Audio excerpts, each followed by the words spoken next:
With the rise of injury concerns surrounding Justin Fields, the question has begun to rise, should the Bears consider sitting him for the rest of the season, the final 2 games of the season? Well, Matt Eberflus has spoken out about that, and now we have his thoughts and what direction the Bears are going to go with that. Then also, we got an interesting trade idea presented by the Draft Network for what the Chicago Bears could do with their second overall pick if they do end up holding on to that pick in the NFL draft. We'll get into all that and more on today's Chicago Bears Central. You are now tuned in to Chicago Bears Central, your number one place for all Chicago Bears news and content. All right, Bears fans. So around yesterday, a lot of conversation started to happen on if the Chicago Bears should consider sitting Justin Fields for the remaining part of the season, which is just 2 games left. And while I do understand the mindset behind that, considering the nagging injuries, Justin Fields is kind of the dings and stuff that he suffered over the last, it's been a foot injury. We all know about the shoulder, things like that. Of, conserving him and just saving him for next season and just kind of pack it up. The Bears are fighting for nothing other than maybe a race to the number 1 overall pick. And I think that's where a lot of this mindset behind if the Bears should sit Justin Fields comes from, is the thought process behind the Bears trying to get to the number 1 overall pick. If they just lose out the rest of their games and the Houston Texans win at least one more game, the number 1 overall pick could be the Bears to select. But Matt Eberflus has spoken out about this. He said this, absolutely not.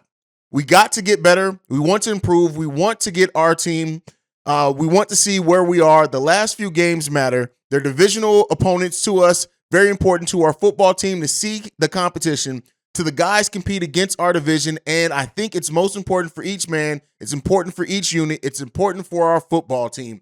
So Matt Eberflus saying his mindset behind what's going on with Justin Fields. And while Matt Eberflus probably has Justin Fields on his fantasy team like a lot of us do, I understand it, right? It's this, right? Injuries can happen any day, every day, whatever with football. And while I was in the mindset of shutting Justin Fields down, while he had those partially torn ligaments in his shoulder, it seems like that's all healed. And so because of that, allow Justin Fields to go ahead and ride it out. And that seems to be the mindset that Matt Eberflus has. Now, I can definitely understand and agree with in ways of Bears fans thinking, why not just sit him? Why risk any chance of injury? Let's increase our draft stock and potentials, how high our draft pick can go, and see. Let's see where it shakes out. But Justin Fields is a competitor. Matt Eberflus is trying to build a new culture, and while he's gotten a lot of props and accolades for how he's changed the culture of the Chicago Bears team in just his first season, he understands how not only is Justin Fields being healthy, which is a big part of the Chicago Bears' future, it's also a big part of the future of this team to learn to compete, to learn to win, to get rid of the loser mindset and culture that we've been dealing with as Bears fans for a while. And while, yeah, the wins have not come this season, the Bears tied a franchise record low of 8 losses in a row, and we may break the record come this week as we go into the game against Detroit as underdogs, according to odds makers. But the Bears and this coaching and organization is trying to change things here. And that's extremely important. Now, again, do I understand what I think about shutting down Justin Fields? If all honesty, me sitting here on this platform, I probably would.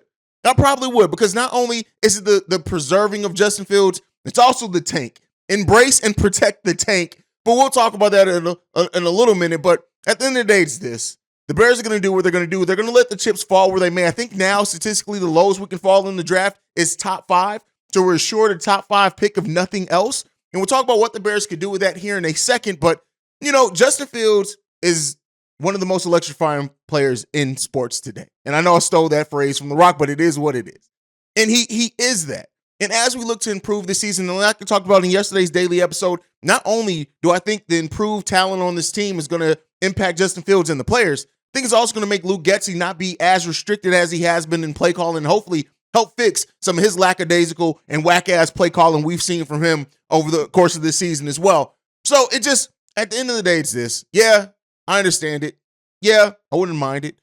Justin Fields sitting, that is. But at the end of the day, too, I'm glad that I have a team that, while losing, is going to try to put their best foot forward against divisional opponents and try to win games. And we'll see what that ends up turning out to, and we'll see how that helps the development of these players going forward as well. All right, let's move to the second topic for today, and the last topic in many ways. Well, not in many ways, in every way. And that is we had an interesting draft scenario presented this time by the Draft Network's Jamie Eisner, who said that if the Bears do end up with the second overall pick, he presented a deal in which the Bears trade down, but also get a wide receiver that C-Dub, one of the members here and host of this channel, just brought up. So this trade is presented as this. The Bears send the second overall pick to Cincinnati, and we get T. Higgins back, a 2023 first-round pick, which is slated to be 28th overall, the 59th overall pick, that's a second-round pick in this draft, and a third-round pick. Now, while I do think, and I'm of the mindset that the Bears should take the generational talent potential of a Will Anderson Jr. or Jalen Carter, that's my opinion, right? That's what I think. But when you look at the amount of draft picks they get back to this, I wanted to present this to you guys and see how you feel about it. You get a hell of a wide receiver in T. Higgins, who we don't know if he can develop into a one. He's in the system that he's been in, kind of hasn't really had those opportunities. Could he develop into that true one? And then we could have a wide receiver core of Chase Claypool, Darnell Mooney, and T. Higgins, which even if you look at all those guys as really good number twos, there's something to be said about the depth there of having all really good number twos with a Cole Kmet also being in the mix there in that wide receiver core, well, in the receiving core, not wide receiver core, but in the targets for Justin Fields, I guess is a better way to phrase it. There's something to be said that so initially when I read this deal, I just looked at the fact that the Bears would be moving from the second overall to the 28th overall, and I immediately balked at that idea, and I still do. Let me be clear here. I'm still not in the positive on that deal. If the Bears did do the deal, it's not that I could convince myself to like it, but I don't know if I would really, we'll see, because there are other defensive linemen and starting level edge rushers in this draft. Maybe not to the level of a Will Anderson and Jalen Carter, who I think have generational type talent. But when you look at Tyree Wilson, Miles Murphy, and you look at those players that are probably on that tier below those guys in the draft that could really be really solid defensive linemen for the Chicago Bears for years and years to come. So here's what I want to present to you guys. Would you pass up on the opportunity to draft a Will Anderson Jr. or Jalen Carter if you get back a wide receiver like T. Higgins and 3 other picks, one in the first, second, and third round? Let me know what you guys think about that one down below. Like I said, we're really going to up the draft coverage here as the season ends, which we're only a few weeks away from. So, and I also want to hear from you guys on this, because I did draft coverage over on Chicago Bulls Central, and it's much easier with the NBA draft, only 2 rounds, and 5 positions that you can really look at in the draft, and I kind of did that easier.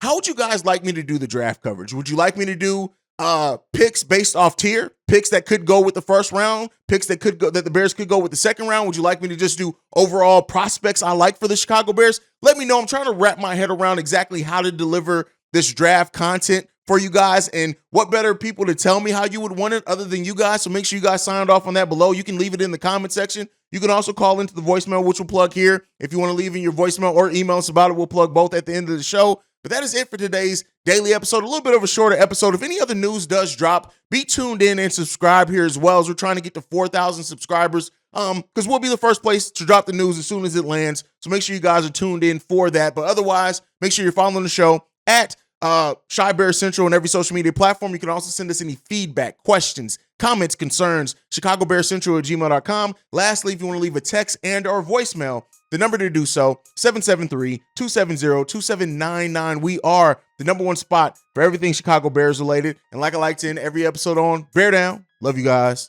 and peace, y'all. This has been a presentation of the Break Media.